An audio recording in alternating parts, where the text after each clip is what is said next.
This will be the story of the millennium. It was a beautiful fall evening. It was dark but clear. I noticed a couple lights in the sky. Sightings were extant from Metro Halifax to the southwestern tip of Nova Scotia.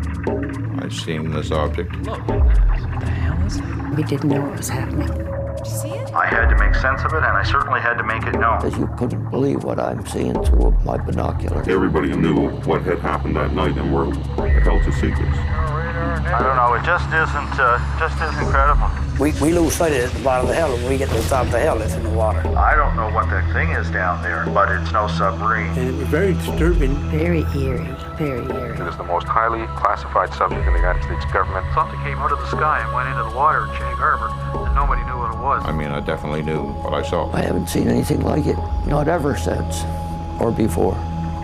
This case does not evaporate. There were many strange lights in the sky over Nova Scotia that night. But for the people of Shag Harbour, those lights would fall to the earth, and the eyes of the world would fall on Shag Harbour. And this case could be the one.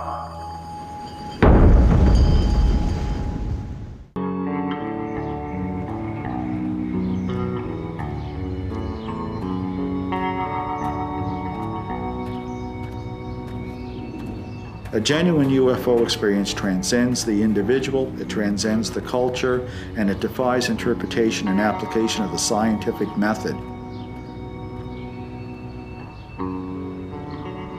It changes us in some fundamental sense.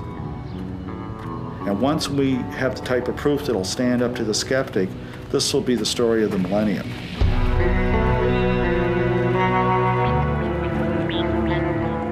He's a bulldog.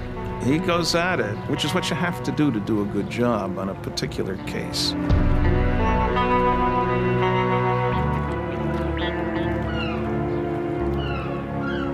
It takes time, it takes money, it takes dedication. And so Chris's work has made Shag Harbour into a meaningful case. And this case could be the one.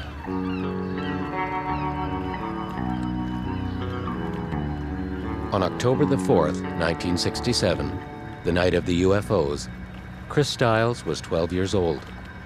He was one of dozens who saw strange lights in the sky over Nova Scotia that night.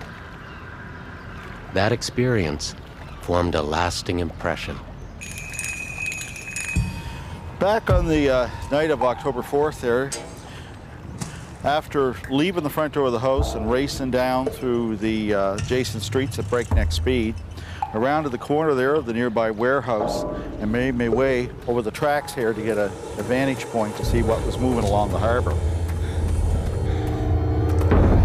I remember standing there utterly terrified. I had the sense that I wasn't supposed to be here, I wasn't to be this close. And this huge orange sphere was simply tracing the shoreline a ways out, coming directly toward me. I kind of felt as if it would be like a dog when you run from it, it would suddenly pounce on you. I literally felt cold inside. I can remember it was one of the few times in my life I felt real fear, and you know the difference. It's like when people discuss the difference between hunger and sugar hunger, something that few people in North America truly know. The next morning, Chris received a long-distance phone call from his grandfather in Shag Harbour, 150 miles down the coast. His grandfather told him that he too saw lights in the sky last night, and that one of those lights had crashed into the waters of Shag Harbour. I think the Shag Harbour incident is very important because it's one of the very few cases where we have some really good indication that something came down close to military systems, was seen by people, and it hasn't yet brought forth the knives from the noisy, nasty negativists that Roswell has, for example. Well, this is certainly the spot. Yeah. A few little changes around here. See, they slapped a coat of paint on the building. Years later, Chris saw a television program about the Roswell, New Mexico UFO crash of 1947. It reminded him of Shag Harbour. From that moment, Shag Harbour became an obsession with him. The Shag Harbour incident is unique in that it's one of the cases that the more data you learn, the more witnesses, the more documentation, this case does not evaporate. The more you learn, the stronger it gets in terms of its unconventional reality. One of the first witnesses Chris talked to was a fisherman named Laurie Wickens. We was driving up through Shag Harbour, headed towards Woods Harbour, taking the girls home that were with us. On the night of the UFOs, young Wickens and some of his friends were driving home from a dance. We happened to look off to our right. I think I noticed them first and see some lights flashing in the sky. One would be on, then another one, then the four would be on, then they'd all go off, then that sequence would start over. We thought it was an airplane, although the lights were different than any planes that we had seen, but I still figured it was an airplane at the height and stuff and the speed it was flying. The strange flashing lights followed the car along the highway for some time. Wickens thought the plane was in trouble. It's flying this way, tips that way, but we're coming into a hill, so we can't, we lose sight of it at the bottom of the hill, and when we get to the top of the hill, it's in the water. And we figured it was a plane crash, so we went to the nearest phone booth and called the RCMP. Laurie Wickens was the first person to report the incident to the RCMP detachment.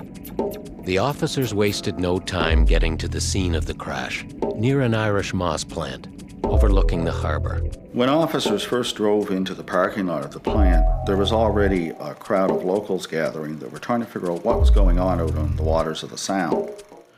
What they saw when they got there was a pale yellow light that appeared to be as much as 8 feet above the surface of the water, and it was moving under its own power.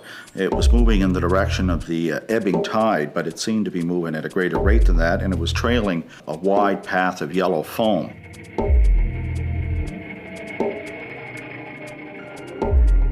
It just looked like a yellow globe. That's all we could see. While we was watching it, there was 3 RCMP officers, myself, and I do not know who else was there that watched it just disappear. It disappeared different than anything I ever see. It didn't look like it sank, it didn't look like it went out, I don't know, it just disappeared. Everybody still figured it was an airplane, the light of a plane. And we all did, even the RCMP. They're all thinking that there's people out there either dead or dying, bodies may be floating around in the water. That's what they're thinking. Nobody's thinking UFO at this point.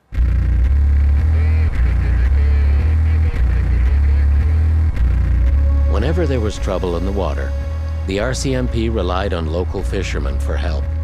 Lawrence Smith was on his way to bed when he received an urgent phone call.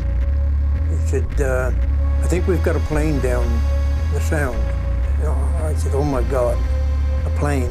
First thing I thought of was people in the water. We got out by the Market Boys and up through the rocks and out by the Prospect Point Wharf, and then we opened her up full speed. Smith and his crew were the first to get underway. Soon, other fishermen raced to the scene, joining Smith in the search. We got there, no lights, no people in the water where we thought there would be from a plane crash. And all we found was foam. Instead of wreckage, rescuers encountered a peculiar patch of foam that stretched for over half a mile in length. And it was very disturbing. There was a little smell like sulfur, burnt sulfur. Several local fishermen who witnessed the foam felt most strongly that this was not normal tidal foam. Besides the fact that they're acquainted with the local conditions, I mean, there were several key features that just made it just stand apart. The sparkle, the way it dissipated, the sheer amount of it and the density of it implied something quite unusual. I have been fishing that area for 45 years. I have never seen any foam like that ever on the water. And if you were motoring out through, going fishing, and you went through something like that, you would stop and say, what's been going on here?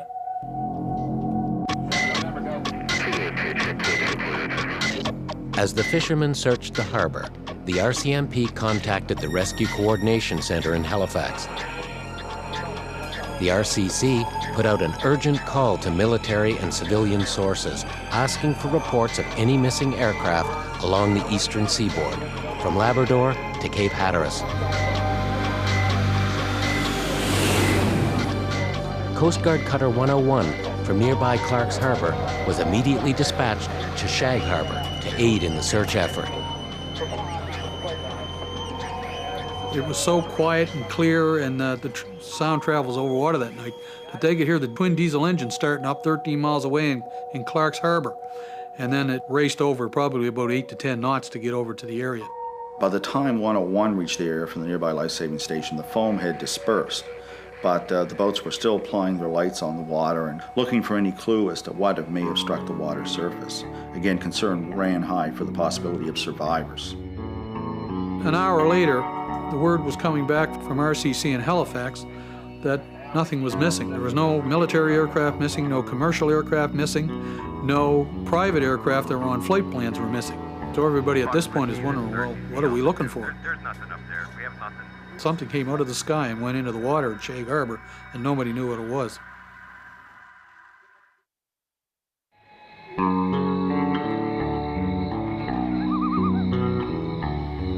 Nobody seemed to know what it was that crashed in Shag Harbour that cold October night. But everyone agreed something had gone into the water and could still be resting there. Perhaps something worth looking for. Shag Harbour was making waves in the media too. Newspapers, tabloids, and even a comic book jumped on a sensational headline story written by Chronicle Herald reporter Ray McLeod. It was not his usual sort of assignment. We had reports of lights going down into the water, and the RCMP were telling us that their people had seen it, various people in the boats had gone out, and I was on the phone getting everyone I could to talk to me, and gradually started piecing together what had been seen that night.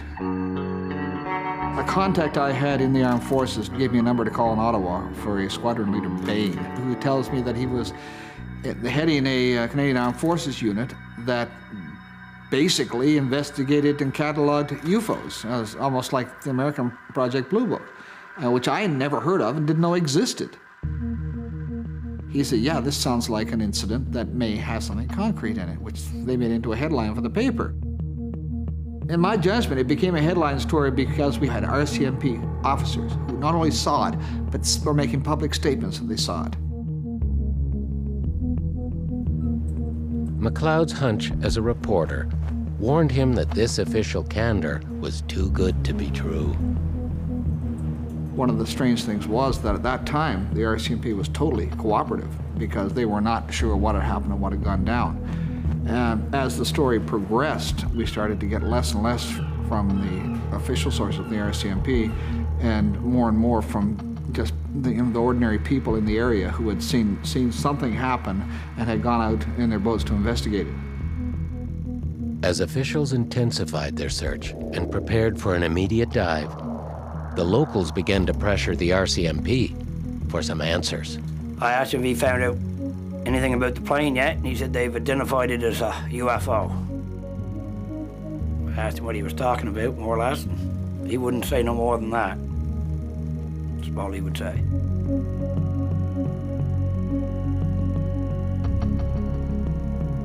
On October the 7th, 2 days after the crash, Navy divers from HMCS Granby started searching the bottom of Shag Harbour for wreckage. But what this wreckage might be remained unspecified. The waters off Shag Harbour are shallow and the currents are strong. The Navy divers knew if the wreckage had not been swept out to sea, they would soon find it. Now, as it turned out, they stayed on the dive until Sunday night, so that they'd done 2.5 days on the dive before they packed up and took whatever they had into an old deuce-and-a-half Army vehicle they called Old Sid. They come in around noontime. They had a package which they brought in and put in the Navy divers' van, and they left, and they that was the end of all the diving. Residents of Shag Harbour claim they watched as the military hauled something out of the harbor. When they quizzed the divers about what this was, the divers simply responded by claiming that these things were markers they used on the bottom to keep their orientation. It's hard to imagine that you would have markers that would have in their description constituted a hazard when you're under the water. They were simply quite jagged, twisted, etc. It just doesn't line up. Strangely enough, if you go by the military documents, the divers found nil. That's not a bit of anything. Nothing in the water.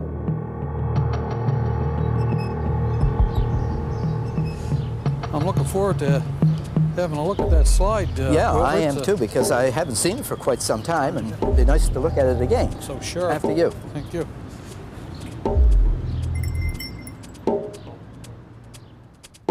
No one has ever learned what the Navy pulled out of Shag Harbour that week of 1967.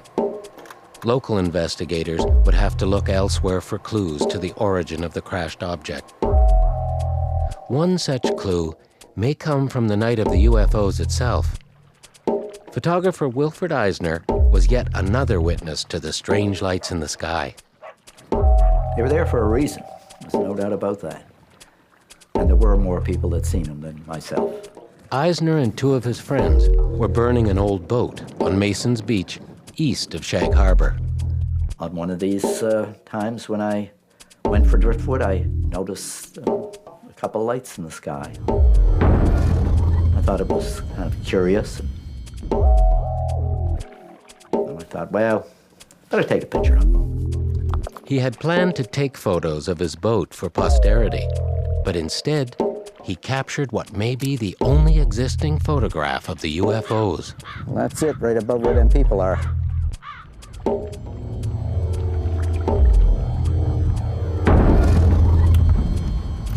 The 5-minute time exposure he took that night yields interesting details about the nature of the objects. First time I saw this slide, I was really impressed with the detail on it. Maybe you can explain the streaks and the colored lights in the middle of the picture itself?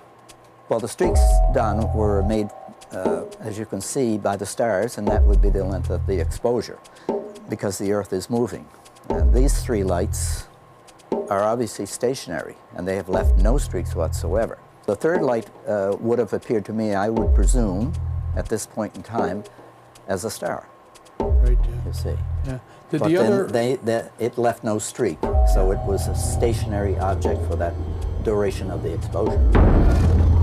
It's not a helicopter or any such object. The helicopter couldn't hover in position like that and stay that way for 5 or 7 minutes without moving and blurring the image. It's quite incredible. Yeah. Well, Chris Stahl and I figure this photograph is significant in the fact that it took place about an hour before the Shag Harbour incident. We're not claiming that this is the object that went into Shag Harbour. I don't really believe it was. It's just another one of the objects that was seen that night, but it is a UFO, and it's quite spectacular looking, and we'd like to know what it is or what shows up behind those lights. The Canadian Defence Department investigates UFO that dived into Nova Scotia Bay. Early in the investigation, Chris Stiles joined forces with Don Ledger, who had his own sighting on the night of the UFOs. Don brought a pragmatic approach to the UFO investigations. He had called me, hearing of some of my exploits on UFO matters. He became very interested, and we decided to combine forces to try to shed some light upon that case and the UFO phenomena. The Shag Harbour incident seems to be the UFO story that never ends. It seems the more you investigate the Shag Harbour story, the more detail you get. It never seems to dry up. There's always another detail that comes out, another witness that comes forward. It's a highly anomalous incident that took place in 1967 and seems to continue and continue and continue, and it still continues. But what of the official investigation of Shag Harbour? If the military and police were calling the objects UFOs, would their official documents provide more details? Chris hoped to find that answer through the National Archives of Canada. He was not surprised when he learned the military had a keen interest in Shag Harbour. Records Group 77 is a hodgepodge of UFO reports from civilian, military, and police sources, and it gives a whole cross-section of Canadian UFO reports. And what they are mostly is a record that was compiled and sorted through and preserved by the National Research Council. RG-77 contains over 7,000 UFO documents dating back to 1947.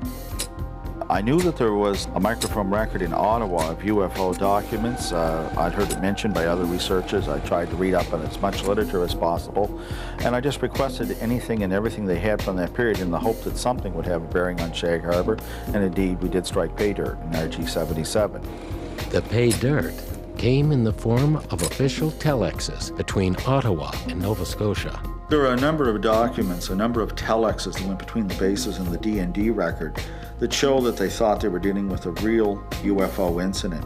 Some of the officers wrote on these documents, which have been preserved on microfilm. And perhaps what's even more telling is the margin notes. We have 3 letters scrawled at the top, UFO, and underlined 3 times. I've looked at thousands of documents from various UFO incidents, and that's the only case where I've ever seen this reaction. I've often said, I don't know if what's responsible here is extraterrestrial, extratemporal, or extra-dimensional, but it was certainly unconventional. And I think they ran with that premise in Ottawa, and I think that the priority and the tone of these documents speaks loudly that they were dealing with something potentially extraterrestrial. Canadian Forces Station Barrington lies 13 miles from Shag Harbour. This NORAD radar station provided aerial detection during the height of the Cold War. Chris and Don wanted to know what role it played in Shag Harbour.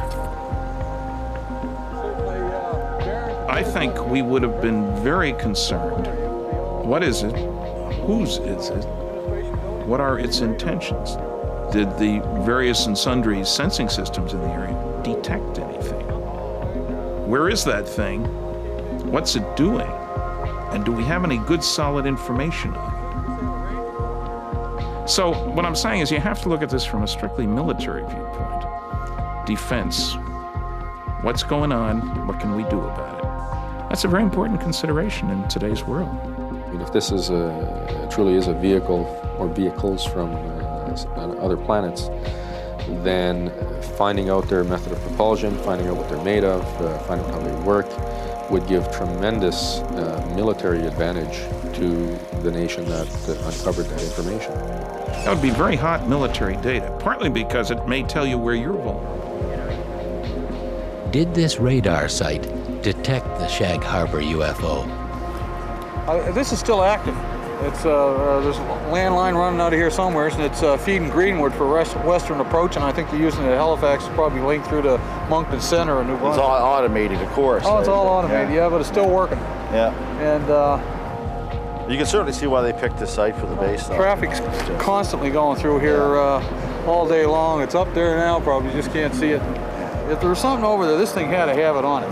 Yeah. Unless, of course, like a lot of UFO reports, they don't pick them up on radar, but apparently they did. But then again, coming in over Siberia, they had it. They had it over northwestern Canada and Alaska and so on.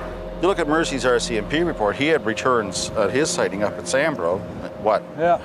2 hours to half an hour before a deck of radar. Yeah. And they had visual sightings too, you know. And one of those objects was seen to surface and arc toward southwestern Nova Scotia, so. Yet these boys saw nothing, not a thing. They saw nothing. Radar, negative. I don't know, it just isn't credible. Let's take a look up here. But at the end of it, it's interesting that the military still stated that they believed that something had indeed gone into the water and that it had been unconventional. They just didn't find it. It's kind of different from the other ufological stories, not only in that no one reported a UFO, but in this case, this is the one that got away. Or did it get away?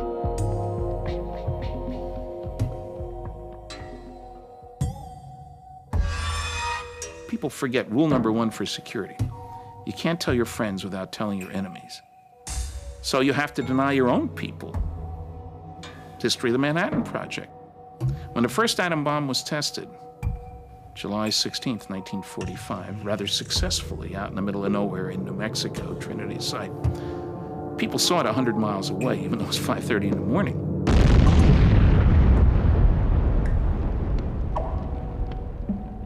So a press story went out, an ammunition dump had blown up, and fortunately nobody was injured. That appeared in a number of papers in New Mexico. Had to say something. They were lying through their teeth, but of course they were, and they should.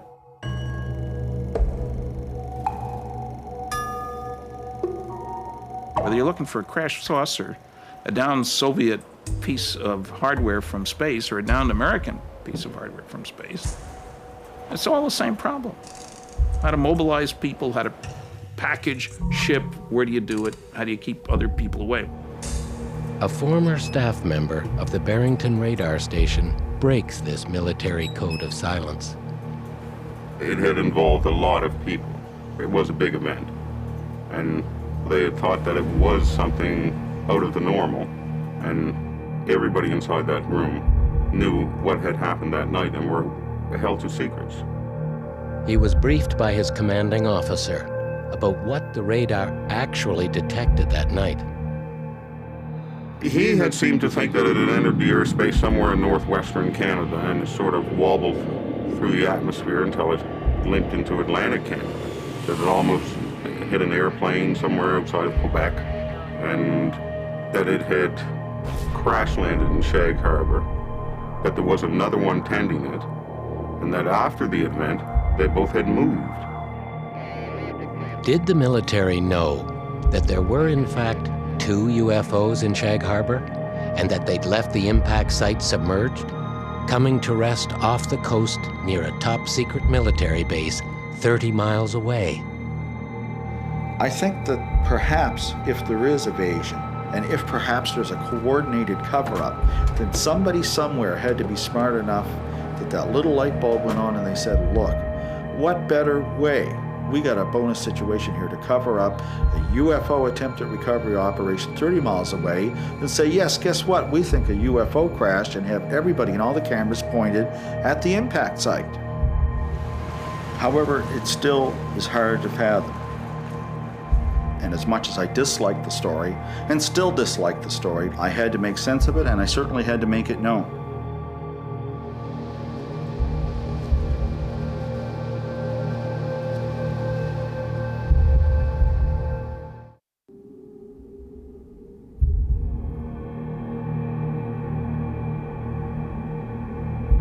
The UFO flap that stunned Nova Scotians in October 1967 was not the first such incident in Canada. The story that wouldn't go away has its roots in an event that occurred over Ottawa in 1954, 13 years earlier.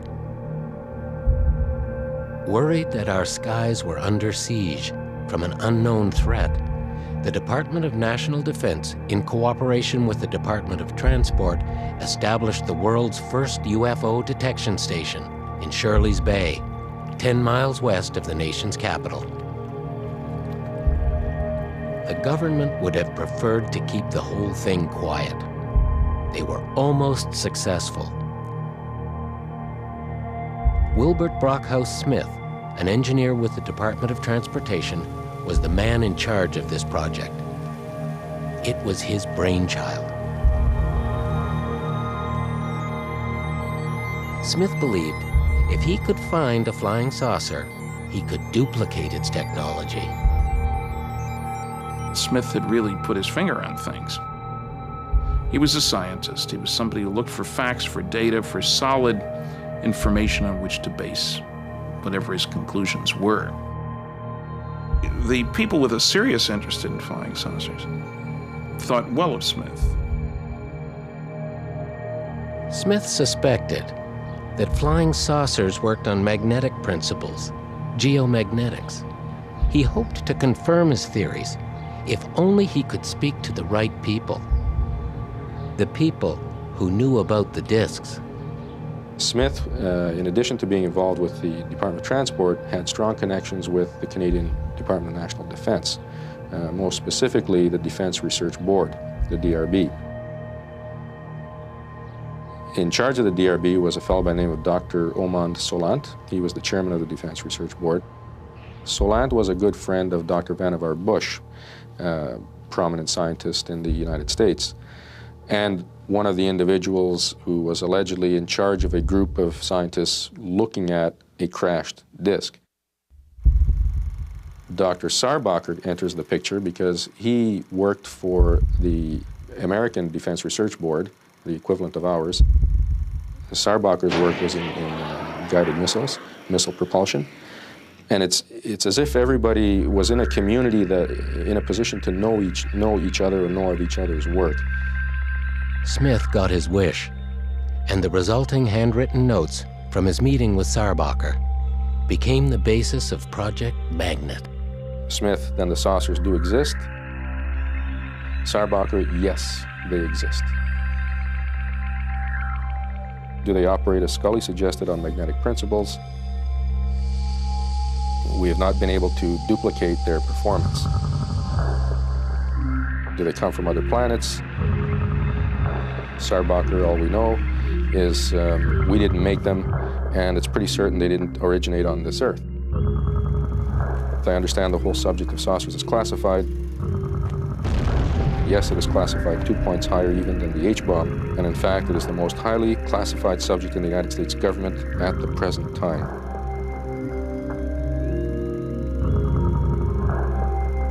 A key thing for me was number 3, that their modus operandi, how they work, is as yet unknown, but there's a small group working under Dr.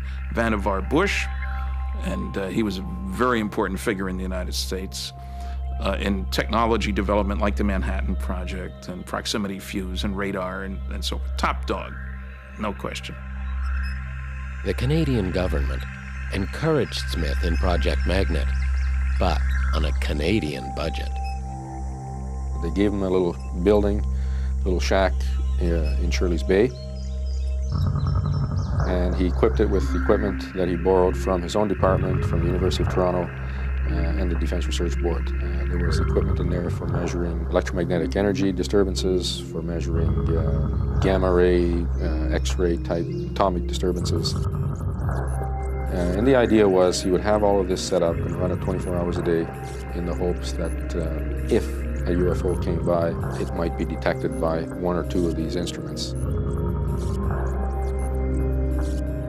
On August 3rd, 1954, a large magnetic disturbance overhead tripped the detection station's alarm bells.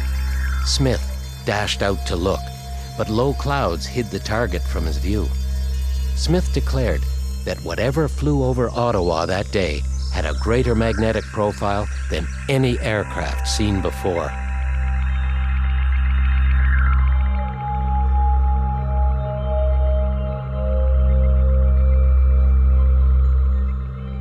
Smith was so excited by his achievement, he wrote a press release that was immediately picked up on wire services and transmitted around the world.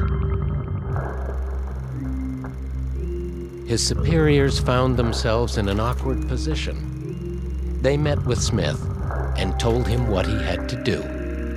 And Smith ended up shutting down the station. At that time especially, maybe not as bad now, but at that time, talk of flying saucers was not taken in a very positive light. You know, you were nuts. And here you have a Department of Transport, a public group with a flying saucer research station attached to it. So his people were quite upset with all of this. Again, we have the noisy negativists saying, one guy said, oh, he was demonstrably crazy. He said that on a television program. And of course I had to jump in and say, you know, that's Tommy rot. It's just total nonsense.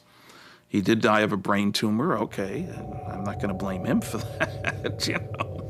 So I think Wilbur Smith deserves our approval, our applause for all the effort he put into the whole UFO question and his willingness to dig deeply into what was considered, you know, crazy stuff by some people. But by talking to the press, had Smith compromised the secrets of MJ-12, an American saucer retrieval program that is revealed in these documents?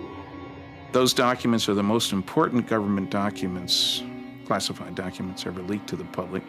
Because, in summary, they establish, if they're genuine, which I believe they are, based on detailed, careful scientific investigation, that A, flying saucers are real, that the United States government has recovered a flying saucer and alien bodies, that it set up an outstanding group of people to deal with it, and that aliens aren't infallible. One crashed.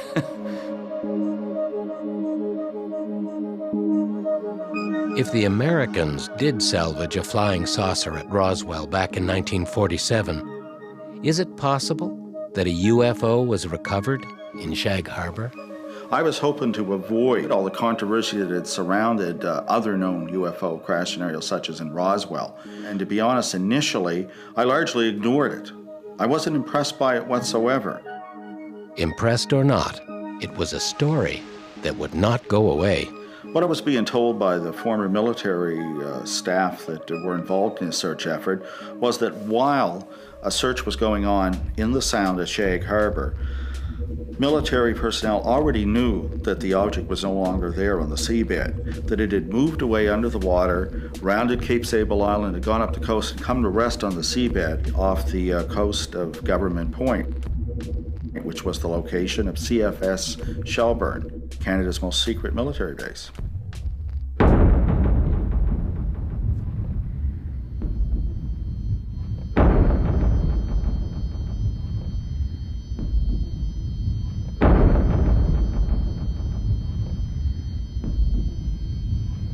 Canadian Forces Base Shelburne was a joint Canadian-American military base, shut down after the thawing of the Cold War. Over the years, a cover story had been put out to explain this base away as being an oceanographical study base to study wave action, the depth of water, salinity of water, whatever, supposedly to aid the navies of both our countries in better understanding the ocean. And it wasn't until really in the 80s that it really became known as for what it really was, which was a secret submarine detection base, detecting submarines all over the North Atlantic. The operation was part of the SUSO system, an underwater network of microphones deployed throughout the North Atlantic. The signals were channeled ashore to CFS Shelburne at Government Point, where they were monitored 24 hours a day. In addition to that, they had another grid laid out under the water, which was called the MAD grid, or Magnetic Anomaly Detection Grid, which could detect the hull signatures of heavy metal vessels, submarines in particular, and they could pinpoint them on a grid as to where these particular vessels were when they were picked up. But why would the UFO travel to Government Point? You have to understand that Shelburne is part of a system for monitoring the Atlantic Ocean for the Soviet fleet, but more importantly for Soviet submarines. And so you're always concerned about anybody, anything coming within view of your sensing systems. And you want to know how vulnerable you are, because maybe this is something before an attack. First thing you do is knock out the other guy's detection system. So what I'm saying is there's a part of a much larger picture here. It's nice to talk about saucers landing on the White House lawn, you know, but in the real world, there are all kinds of electronic barriers, fences, call them what you want, detection systems. And I would be astonished if alien visitors didn't pay attention to these, for their own self-interest, if nothing else. The sophisticated equipment that CFS Shelburne held told them this thing was simply a few miles off the coast, resting on the seabed. I was told that a flotilla of ships was quickly assembled over the resting object.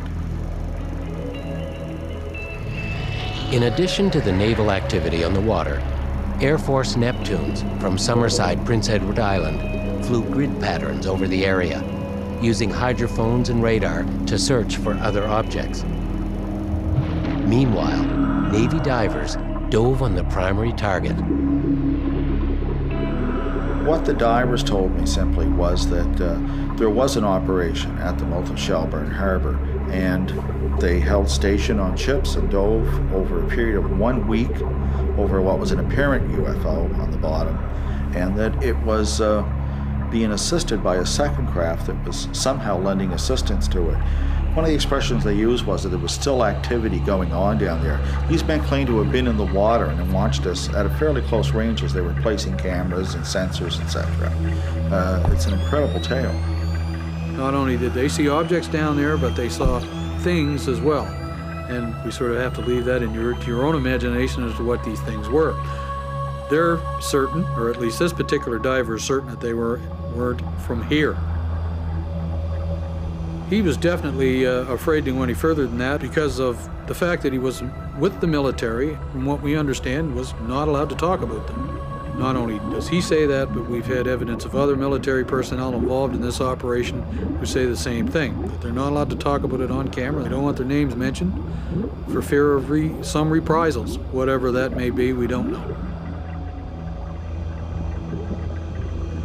Other military personnel that were at this operation in a support role have suggested that there was a great deal of tension in the operation between American and Canadian personnel. At one point, one of the officers felt it necessary to intervene at one of these discussions that was spilling out around the mess, and he tried to contain it and tell the diver to keep the comments down and that, you know, they shouldn't be talking about the operation over the Russian sub. And to which the diver responded saying, "I don't know what that goddamn thing is down there, but it's no submarine. It isn't anything from this planet. And like, you can say whatever you want, but we know what we're seeing." But what evidence is there to support the events off Government Point? Does this recently uncovered X-file lend credibility to the divers' claims? And what happened to the UFOs?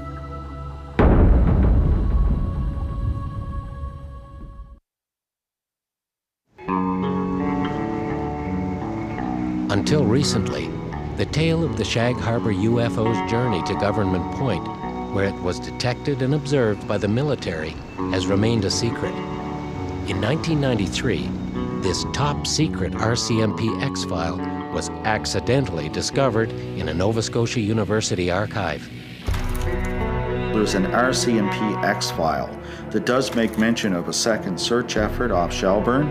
Again, when we go to the flap that was unfolding over Nova Scotia, there is mention by a fisherman who made an official report to the RCMP detachment. His second last sentence of the statement is very telling in that it says, "Perhaps it is like the thing they were looking for down off Barrington Passage, or Shag Harbour, or off Shelburne." This seems to give some indication that there was indeed a second and simultaneous search effort. And 1 week later, our former 12-mile limit was violated by a Soviet submarine that was approaching this thing. The ships broke station, sailed toward the approaching submarine to show challenge. At this point, the UFOs on the bottom become active, move under the water back down to the Gulf of Maine, break the surface, and fly away. To date, the military has not released any documentation that would lend credence to a retrieval operation at Shelburne. But that doesn't deter Chris and Don in their investigation. I don't know who would have been in charge and overseeing such an extensive operation off the coast of Shelburne, but I do know from discussing it with DND staff in Ottawa that they deny having any role in it. I've often wondered whether now anything could be found off of Government Point. I seriously doubt it. If this thing, as the story goes, was as big an operation as we believe it was, I can't imagine them leaving anything on the bottom for anybody else to find. Chris and Don still believe that Shag Harbour will someday offer up her secrets. Hard to believe this was a top-secret military base at one time, right? Yeah, looking at it today, I can't really picture it as being the coordination center of anything, but I suppose back during the Cold War, it was probably pretty spick and span back when Old Glory flew over there beside our own flag there. You gotta wonder whether maybe it was kept this way on purpose and make it look banal, you know, not draw attention. to throw off what the true purpose of the base was. And as part of the small but determined band of UFO investigators worldwide, they continue to search for the truth behind the lights. And if you're asking me, what does Shag Harbour have to offer? I believe in the end, ultimately, a greater understanding of the UFO phenomena. If we can truly take the case to another level and tie down those things we missed, whether it's the one big thing or the one little thing we've missed, we'll know better what's really going on in the skies. Are these things penetrating our skies and defense system? Probably, you betcha. Can this case shed light on it? Sure. Is it the best case? Maybe, maybe not. The best one is the one that hasn't happened yet. The best one is the one where we walk in and we have a piece of physical evidence that is undisputably of extraterrestrial origin, and I can throw it on the stage and it hits with a clang. That's when I'll be happy.